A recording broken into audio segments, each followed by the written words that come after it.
You'll want to pay attention to this next story then, especially if you're thinking about having kids. So researchers at UT Health San Antonio are saying that parents with a high chemical intolerance are more likely to have children with autism or ADHD. They published their findings earlier this month after they surveyed more than 4,700 parents.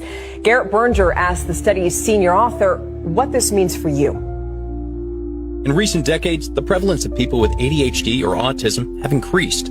Dr. Claudia Miller and her colleagues think they may have a reason why. This is why we think autism has been increasing over the last several generations, especially since World War II, because our exposures to these foreign chemicals, if you will, are all mostly new since that time. In a study published in the Journal of Xenobiotics, the researchers found a possible link between the two disorders and chemical intolerance.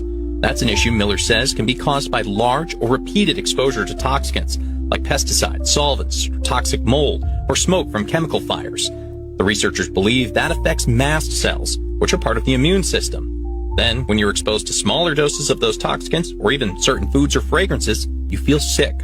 And the state of your mast cells, the researchers believe, could affect your child's likelihood of developing autism or ADHD. Even prior to conception. So if you're thinking about having a child, you don't want to have exposures like that if you can avoid it. They found parents with the highest chemical intolerance issues were almost 6 times